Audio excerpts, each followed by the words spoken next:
Students to IITian सरकारी को subscribe कीजिए और बेल आइकन को भी प्रेस कीजिए ताकि आप कोई वीडियो मिस ना कर सकें। तो बच्चों, आज की जो हमारी क्लास होगी उसमें हम लोग पढ़ेंगे मूल्यांकन के प्रकार के विषय में हम लोग पढ़ेंगे।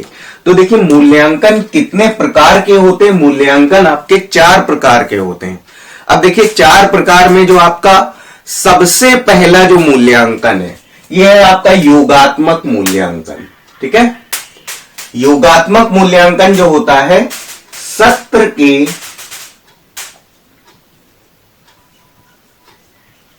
अंत में होने वाली परीक्षा।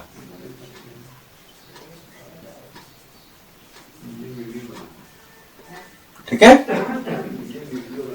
तो ये सबसे खराब मूल्यांकन होता है, सबसे ज्यादा वाहियात किस्म का मूल्यांकन होता है। इसमें क्या होता है, ये अगर छात्र ने अगर एक बार एडमिशन ले लिया, तो एडमिशन जब छात्र ने लिया तो जब साल का अंत आएगा तो बस उसकी एक बार परीक्षा ले लेंगे, अंतिम समय में एक बार परीक्षा लेंगे। उसके पहले जो आपका त्रैमासिक, अर्धवार्षिक और वार्षिक इस तरीके से जो होता है वो नहीं करते हैं। सिर्फ वार्षिक परीक्षा होती है, जिसमें सिर्फ वार्षिक परीक्षा होती है जिस मूल्यांकन में, उसी को हम बोलते हैं योगात्मक मूल्यांकन। ठीक है, तो ये सबसे बेकार किस्म का मूल्यांकन होता है, वाहियात होता है, घटिया होता है। ठीक है, अब दूसरा जो होता है संरचनात्मक और रूपात्मक मूल्यांकन। ठीक है, संरचनात्मक या रूपात्मक मूल्यांकन। तो इसमें देखिए क्या होता है, शिक्षक द्वारा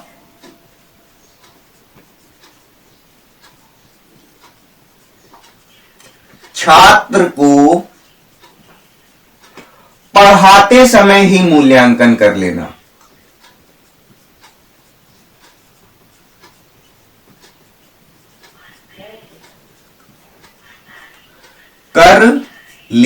ठीक है, जैसे शिक्षक इसमें क्या पढ़ा रहा है, शिक्षक पढ़ा रहा है, जैसे मान लीजिए कि कोई गणित का कोई चैप्टर पढ़ा रहा है, गणित का कोई चैप्टर पढ़ा रहा है और उसके बाद उसने, छात्र ने क्वेश्चन लगाए।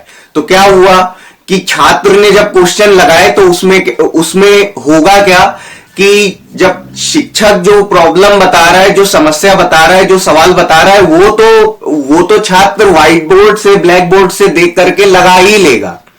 लेकिन जो क्वेश्चन शिक्षक नहीं करा रहा है छात्र को और वो दे रहा है कि, जैसे मान लीजिए कि शिक्षक ने छात्र को पढ़ाया, ठीक है, और एक कंसेप्ट को जब पढ़ाया तो उसी कंसेप्ट पर आधारित क्या किया,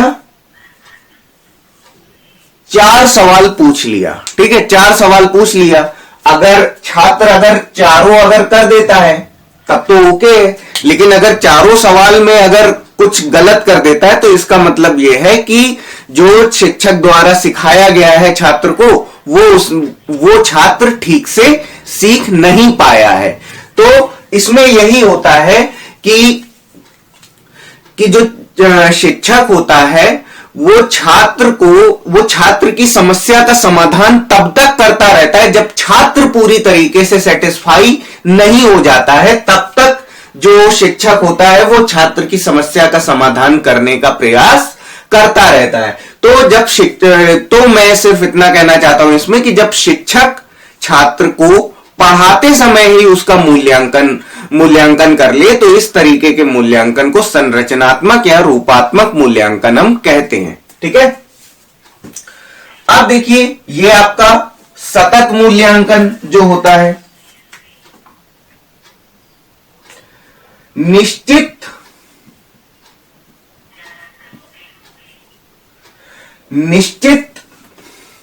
अंतराल में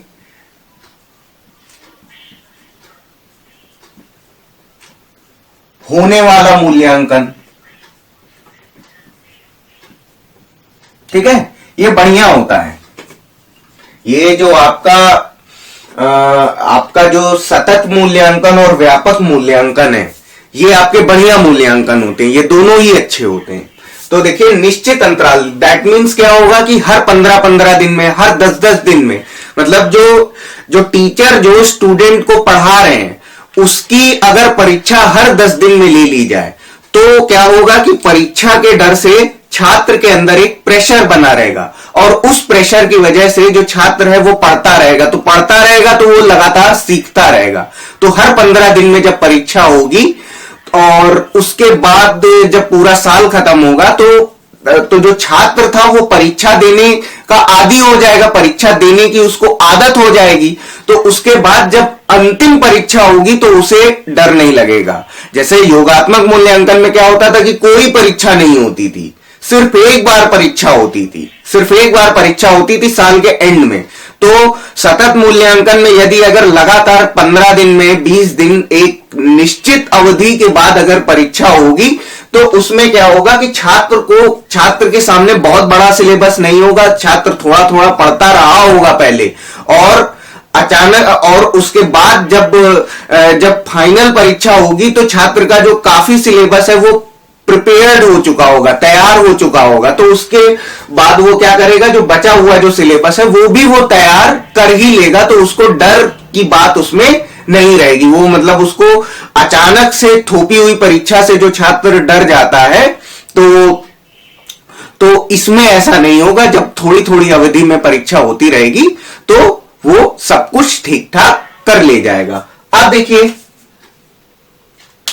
जो आपका व्यापक मूल्यांकन होता है, व्यापक मूल्यांकन क्या होता है, संपूर्ण भाषाई विकास इसमें होता है।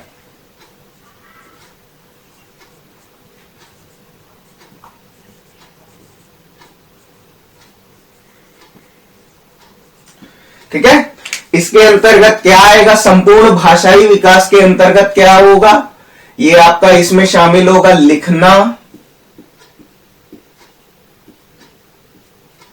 बोलना,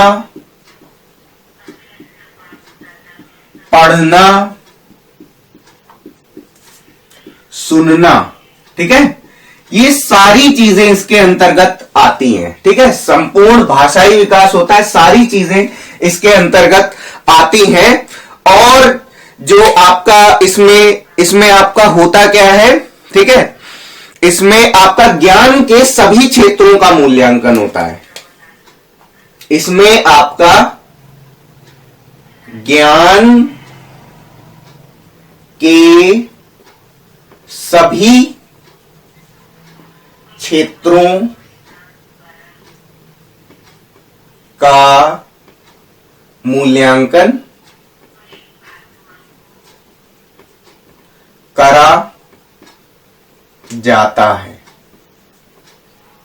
ठीक है, सो चलिए, ये आपके 4 मूल्यांकन है और इनके बारे में हम सबके बारे में थोड़ा थोड़ा लिखेंगे। Okay, so all right, fair enough. इसके आगे बढ़ते हैं हम लोग। तो देखिए, योगात्मक मूल्यांकन में आप लोग ये बात लिख लीजिएगा, सत्र के अंत में होने वाली परीक्षा से किया जाने वाला मूल्यांकन योगात्मक मूल्यांकन कहलाता है। अब देखिए, अगर मान लीजिए ये क्वेश्चन अगर आपका लॉन्ग में आता है, आपको थोड़ा बहुत लिखने के लिए आता है, तो इसके बारे में आप लोग अपने वर्ड्स में आप लिख दीजिएगा कि जब छात्र आता है और उसके आसपास कोई परीक्षा नहीं उपलब्ध होती है और सीधे जब अंत में परीक्षा होती है तो उसके थ्रू जब मूल्यांकन होता है तो वो आपका क्या होता है, वो आपका योगात्मक मूल्यांकन होता है। ठीक है, तो योगात्मक मूल्यांकन होता है। अगर जैसे मान लीजिए कि अगर आपको चारों मूल्यांकन अगर एक साथ अगर एक्सप्लेन करने के लिए आ जाए तब तो आपको 2 ही 2 लाइन लिखने से काम चल जाएगा। लेकिन अगर मान लीजिए कि आपके सामने मान लो योगात्मक मूल्यांकन की ही परिभाषा आती है तो कम से कम उसमें 4-5 लाइन आप लोग अपने वर्ड्स में लिख दीजिएगा। ठीक है, तो अब हम लोग इसके आगे बढ़ते हैं।